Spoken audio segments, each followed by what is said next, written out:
আজ আমাদের জীবনে যে ডিপ্রেশন, আমাদের জীবনে যে দুশ্চিন্তা, ঘরে ঘরে দেখবেন মানুষ ডিপ্রেসড। প্রমোশনটা হলো না, চাকরিটা হলো না, ব্যবসাটা টিকলো না, ডিলটা হলো না, আমাদের মন খারাপ। ওয়াল্লাহি এরকম বহু বিষয় আমাদের জীবনে বারবার ঘটেছে, আমরা হয়তো ভালো করে খেয়াল করার সুযোগ পাই নাই। আপনার জীবনে বহুবার ঘটেছে, আপনি একটা জিনিসকে ভালো মনে করেছেন এবং তার জন্য লালায়িত ছিলেন, হয় নাই, মন খারাপ করেছেন। একটা সময় আপনার কাছে দিনের আলোর মতো পরিষ্কার হয়ে গেছে, যা হয়েছে তাতেই আপনার কল্যাণ ছিল, এটা হইলে বরং আপনার সর্বনাশ হইত। এরকম ঘটনা কি জীবনে দু চারবার হয় না? হয় না? প্রত্যেকের জীবনে, আমার জীবনে এরকম আমি বহু কিছু দেখেছি। আবার এর বিপরীতটাও দেখেছি, কোনো কিছু হলে মনে হইতো যে অনেক ভালো হবে, খুশি হয়ে গেছি, হয়ে গেছে, কিন্তু পরে 2 বছর 5 বছর 7 বছর পরে দেখছি যে হায় হায় সর্বনাশ, কি হইলো? হয়েছে না হয় নাই বলেন? বেশি দিন আগের কথা না, এদেশে সরকার পরিবর্তন হয়েছে।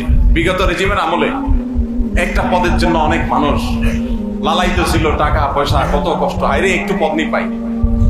কেউ পদ পায় নাই, তার মনটা অনেক খারাপ হয়ে গেছে, হায় হায় এত কিছু করলাম, পারলাম না, আল্লাহ তুমি তো দিলা না, এত দান সাদাকা করলাম, এত হুজুরদের দিয়ে দোয়া টোয়া পড়াইলাম, কিছুই হলো না, পদটা পাইলাম না, মনটা খারাপ করছে বেচারা।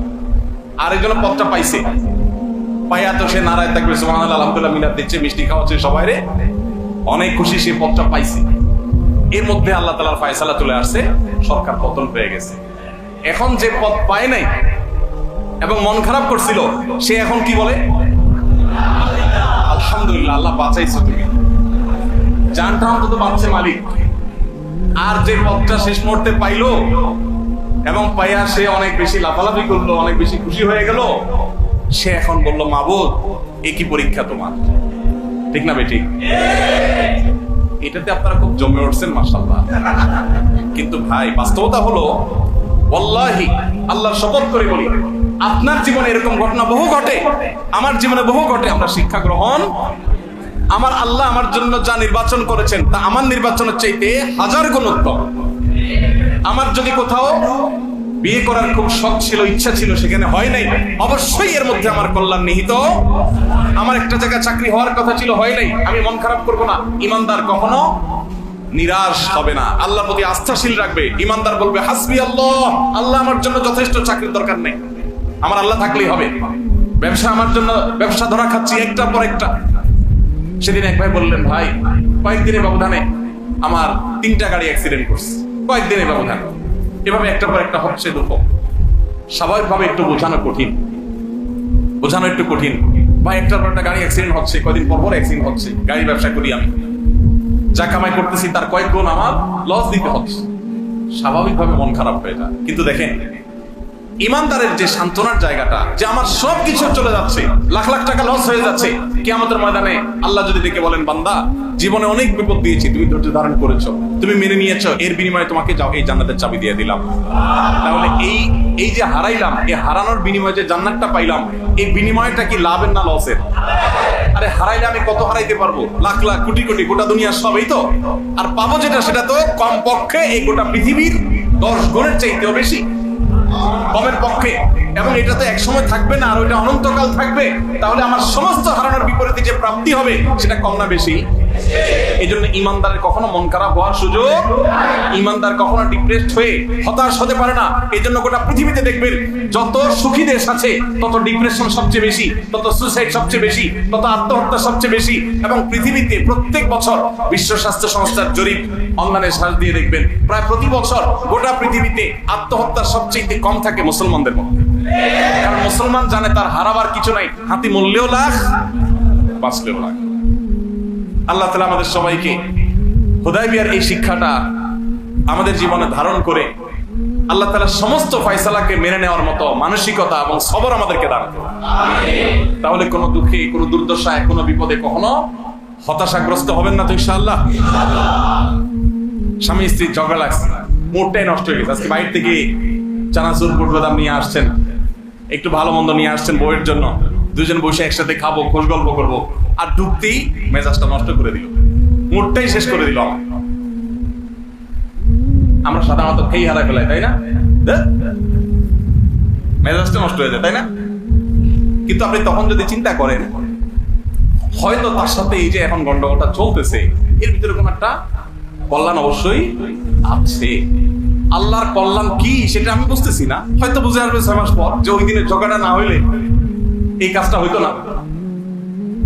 তো ইমানদার সবসময় প্রত্যেকটা দুঃখের মধ্যেও সুখ খোঁজার চেষ্টা। আরে ভাই, নবী করিম সাল্লাল্লাহু আলাইহি ওয়াসাল্লামের চাইতে দুঃখী মানুষ পৃথিবীতে কে ছিল বলেন তো?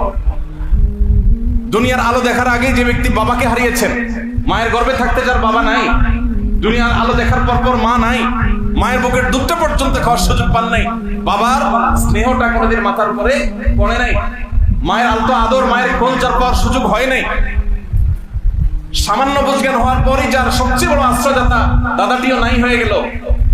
গোটা মক্কার মানুষ যখন শত্রুতা করছে, তখন তার একমাত্র আশ্রয়ের জায়গা চাচাকে আল্লাহ তাআলা নিয়ে গেলেন, স্ত্রীকে আল্লাহ তাআলা নিয়ে গেলেন, খাদিজা রাদিয়াল্লাহু নিয়ে গেলেন, একের পর এক পায়ের নিচ থেকে মাটি সরে গেল। এরপরে যেই মক্কার মানুষ আলামিন এতদিন বলেছে, যারা বিশ্বস্ত বলেছে, যারা তাকে এত প্রশংসা করেছে, সেই মানুষগুলো তাকে পাথরের আঘাতে রক্তে রঞ্জিত করলো, সেই মানুষগুলো তাকে অপমানিত করলো, শারীরিকভাবে লাঞ্ছিত করলো, পেরেশান করলো, ডিপ্রেশন হতে পারে একজন মানুষ, সেরকম কাজগুলো তার উপরে চাপিয়ে দিল। এরকম টর্চার জুলুম করার পর মদিনায় একটু যাবেন, তাও শান্তিতে যেতে দেওয়া হলো না। মদিনায় গেলেন, সেখানেও শান্তিতে থাকতে দেওয়া হলো না। একটার পর একটা বদর, উহুদ, খন্দক যুদ্ধ চাপিয়ে দেওয়া হলো। এত দুঃখ মাথায় নিয়ে যে নবী সাল্লাল্লাহু আলাইহি সাল্লাম গোটা জীবন পার করেছেন, তার জীবন তিনি সফল হয়েছেন না ব্যর্থ হয়েছেন? নবী সাল্লাল্লাহু আলাইহি সাল্লামের জীবনে সার্থক হয়েছেন নাকি সার্থক হন নাই? কিরকম সার্থক হয়েছে? আল্লাহু আকবার। গোটা পৃথিবীতে মুহাম্মদ নামে যত মানুষ আছে, গোটা পৃথিবীতে অন্য আর কোন নাম নাই যে নামে এত মানুষ আছে। পৃথিবীতে মুহাম্মদ নামে যত মানুষ আছে, অন্য কোন নামে এত মানুষ পৃথিবীতে। যে লোকটাকে একটা খারাপ কথা বললে এখনো লক্ষ লক্ষ কোটি কোটি মানুষ জীবনের শেষ রক্তবিন্দু দেওয়ার জন্য প্রস্তুত হয়ে যায়, তার নাম কি? তার নাম কি? মুহাম্মদ সাল্লাল্লাহু।